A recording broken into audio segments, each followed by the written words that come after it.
Hello, नमस्ते, जय माता दी, श्री शिवाय नमस्तुभ्यम। और आप सब अच्छे होंगे ऐसा मेरा उम्मीद है। ऐसा मेरी माता रानी से प्रार्थना है कि आप सब जहाँ रहें स्वस्थ रहें और मस्त रहें। तो हम आज नवरात्र के दुर्गा सप्तशती का चौथा अध्याय आप सबको सुना रहे हैं, माता रानी को सुना रहे हैं, साथ में आप सब भी सुनिएगा।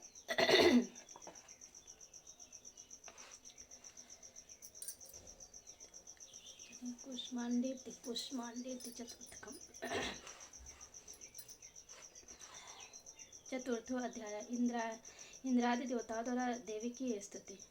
इंद्र और आदि देवताओं द्वारा देवी की स्तुति की गई है। चौथे अध्याय में सिद्ध की इच्छा रखने वाले पुरुष जिनकी सेवा करते हैं तथा देवता जिन्हें सब ओर से घेरे रहते हैं, उन जया नाम वाली दुर्गा देवी का ध्यान करें। उनके श्रीअंगों की आभा काले मेघ के समान श्याम है। वे अपने कटाक्षों से शत्रु समूह को भय प्रदान करती हैं। उनके मस्तक पर आबद्ध चंद्रमा की रेखा शोभा पाती हुई अपने हाथों में शंख चक्र कृपाण और त्रिशूल धारण करती हैं। उनके 3 नेत्र हैं। वे सिंह के कंधे पर चढ़ी हुई हैं और अपने तेज से 3 लोगों को परिपूर्ण कर रही हैं। ऋषि कहते हैं, अत्यंत पराक्रमी दुरात्मा महिषासुर तथा उसकी दैत्य सेना के देवी के हाथ से मारे जाने पर इंद्र आदि देवता प्रणाम के लिए गर्दन तथा कंधे झुकाकर उन भगवती दुर्गा का उत्तम वचनों द्वारा स्तवन करने लगे। उस समय उनके सुंदर अंगों में अत्यंत हर्ष के कारण रोमांच हो गया था। देवता बोले, संपूर्ण देवताओं की शक्ति का समुदाय ही जिनका स्वरूप है तथा जिन देवी ने अपनी शक्ति से संपूर्ण जगत को व्याप्त कर रखा है, समस्त देवताओं और महर्षियों की पूजनीय उन जगदम्बा को हम भक्ति पूर्वक नमस्कार करते हैं। वे हम लोगों का कल्याण करें। जिनके अनुपम प्रभाव और बल का वर्णन करने में भगवान शेषनाग, ब्रह्मा जी तथा महादेव जी भी समर्थ नहीं है। वे भगवती चंडिका संपूर्ण जगत का पालन एवं अशुभ भय का नाश करने का विचार करें। जो पुण्यात्माओं के घरों में स्वयं ही लक्ष्मी रूप से, पापियों के यहाँ दरिद्रता रूप से, शुद्ध अंतःकरण वाले पुरुषों के हृदय में बुद्धि रूप से, सत्पुरुषों में श्रद्धा रूप से तथा कुलीन मनुष्य में लज्जा रूप से निवास करती हैं, उन आप भगवती दुर्गा को हम नमस्कार करते हैं। देवी, आप संपूर्ण विश्व का पालन कीजिए। देवी, आपके इस अचिंत्य रूप का असुरों का नाश करने वाले भारी पराक्रम तथा समस्त देवताओं और दैत्यों के समक्ष युद्ध में प्रकट किए हुए आपके अद्भुत चरित्रों का हम किस प्रकार वर्णन करें। आप संपूर्ण जगत की उत्पत्ति में कारण हैं। आप में सत्वगुण, रजोगुण और तमोगुण, ये तीनों गुण मौजूद हैं। ये भी दोषों के साथ आपका संसर्ग नहीं जान पड़ता आपका संसर्ग नहीं जान पड़ता। भगवान विष्णु और महादेव जी आदि देवता भी आपका पार नहीं पाते। आप ही सबका आश्रय हैं। यह समस्त जगत आपका अंशभूत है, क्योंकि आप इस सबकी आदिभूत अव्याकृता परा प्रकृति हैं। देवी, संपूर्ण यज्ञों में जिसके उच्चारण से सब देवता तृप्ति लाभ करते हैं, वह स्वाहा आप ही हैं। इसके अतिरिक्त आप पितरों की भी तृप्ति का कारण है। अतएव सब लोग आपको स्वधा भी कहते हैं। देवी, जो मोक्ष की प्राप्ति का साधन है, अचिंत्य महाव्रत स्वरूपा है, समस्त दोषों से रहित जितेंद्रिय तत्व को ही सार वस्तु मानने वाले तथा मोक्ष की अभिलाषा रखने वाले मुनिजन जिसका अभ्यास करते हैं, वह भगवती परावेद्या आप ही हैं। आप शब्द स्वरूपा हैं। अत्यंत निर्मल ऋग्वेद, यजुर्वेद तथा उद्गीत के मनोहर पदों के पाठ से युक्त सामवेद का भी आधार आप ही हैं। आप देवी त्रयी, तीनों वेद और भगवती 6 ऐश्वर्यों से युक्त हैं। इस विश्व की उत्पत्ति एवं पालन के लिए आप ही वार्ता, खेती एवं आजीविका के रूप में प्रकट हुई हैं। आप संपूर्ण जगत की घोर पीड़ा का नाश करने वाली हैं। देवी, जिससे समस्त शास्त्रों के सार का ज्ञान होता है, वह मेधा शक्ति आप ही हैं। दुर्गम भवसागर से पार उतारने वाली नौका रूपा दुर्गा देवी भी आप ही हैं। आपकी कहीं भी आसक्ति नहीं है। कैटभ के शत्रु भगवान विष्णु के वत्सा स्थल में एकमात्र निवास करने वाली भगवती लक्ष्मी तथा भगवान चंद्रशेखर द्वारा सम्मानित गौरी देवी भी आप ही हैं। आपका मुख मंद मुस्कान से सुशोभित निर्मल पूर्ण चंद्रमा के बिंब का अनुकरण करने वाला और उत्तम सुवर्ण की मनोहर कांति से कमनीय है। तो भी उसे देखकर महिषासुर को क्रोध हुआ और सहसा उसने उस पर प्रहार कर दिया। यह बड़ी आश्चर्य की बात है। देवी, वही मुख जब क्रोध से युक्त होने पर उदय काल के चंद्रमा की भांति लाल और तनी भौहों के कारण विकराल हो उठा, तब उसे देखकर जो महिषासुर के प्राण तुरंत नहीं निकल गए। यह उससे भी बढ़कर आश्चर्य की बात है, क्योंकि क्रोध से भरे हुए यमराज को देखकर भला कौन जीवित रह सकता है। देवी, आप प्रसन्न हो। परमात्मा स्वरूपा आपके प्रसन्न होने पर जगत का अभ्युदय होता है, और क्रोध में भर जाने पर आप तत्काल ही कितने कुलों का सर्वनाश कर डालती हैं। यह बात अभी अनुभव में आई है, क्योंकि महिषासुर की यह विशाल सेना क्षण भर में आपके कोप से नष्ट हो गई। सदा अभ्युदय प्रदान करने वाली आप जिन पर प्रसन्न रहती हैं, वे ही देश में सम्मानित हैं।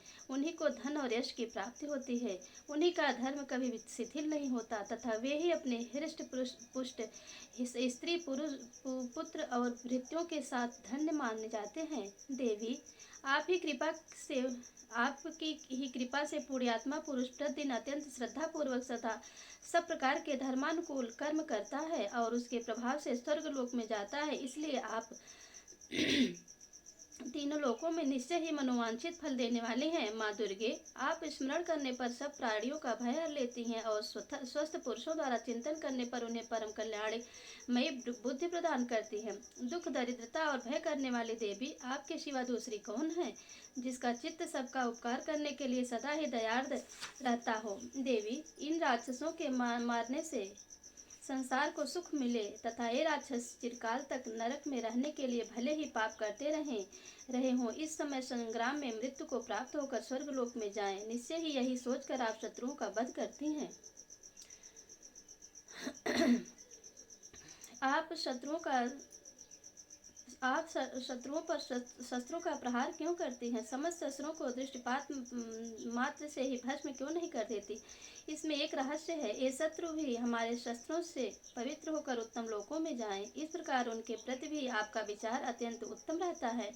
खटक के तेज पुंज की भयंकर दीप्ति से, आपके त्रिशूल के अग्रभाग की घनीभूत प्रभा से चौंधिया कर जो असुरों की आंखें फूट नहीं गईं, उसमें कारण यही था कि वे मनोहर रश्मियों से युक्त चंद्रमा के समान आनंद प्रदान करने वाले आपके इस सुंदर मुख का दर्शन करते थे।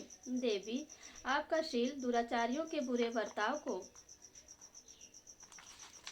दूर करने वाला है। साथ ही यह रूप ऐसा है जो कभी चिंतन में भी नहीं आ सकता और जिसका कभी दूसरों से तुलना भी नहीं हो सकती, तथा आपका बल और पराक्रम जो उन दैत्यों का भी नाश करने वाला है जो कभी देवताओं के पराक्रम को भी नष्ट कर चुके थे। इस प्रकार आपने शत्रुओं पर भी अपनी दया ही प्रकट की है। वरदायिनी देवी, आपके इस पराक्रम की किसके साथ तुलना हो सकती है, तथा शत्रुओं का भय देने वाला एक एवं अत्यंत मनोहर ऐसा रूप भी आपके सिवा और कहाँ है। हृदय में कृपा और युद्ध में निष्ठुरता, ये दोनों बातें तीनों लोकों के भीतर केवल आप में ही देखी गई हैं। माता, आपने शत्रुओं का नाश करके इस समस्त लोक की रक्षा की है। उन शत्रुओं को भी युद्धभूमि में मारकर स्वर्गलोक में पहुंचाया है, तथा उन्मत्त दैत्यों से प्राप्त होने वाले हम लोगों के भय को भी दूर कर दिया है। आपको हमारा नमस्कार है। देवी, आप शूल से हमारी रक्षा करें। अंबिके, आप खड्ग से हमारी रक्षा करें तथा घंटा की ध्वनि और धनुष की टंकार से भी हम लोगों की रक्षा करें। चंडिके, पूर्व पश्चिम और दक्षिण दिशा में आप हमारी रक्षा करें, तथा ईश्वरी, आप अपने त्रिशूल को घुमाकर आप उत्तर दिशा में भी हमारी रक्षा करें। तीनों लोकों में आपके जो परम सुंदर एवं अत्यंत भयंकर रूप विचरते रहते हैं, उनके द्वारा भी आप हमारी तथा इस भूलोक की रक्षा करें। अंबिके, आपके कर पल्लवों में शोभा पाने वाले खड्ग, शूल और गदा आदि जो जो अस्त्र हों, उन सब के द्वारा आप सब ओर से हम लोगों की रक्षा करें। ऋषि कहते हैं, इस प्रकार जब देवताओं ने जगन माता दुर्गा की स्तुति की और नंदन वन के दिव्य पुष्पों एवं गंध चंदन आदि के द्वारा उनका पूजन किया, फिर सब ने मिलकर जब भक्ति पूर्वक दिव्य धूपों की सुगंध निवेदन की, तब देवी ने प्रसन्न वदन होकर प्रणाम करते हुए सब देवताओं से कहा।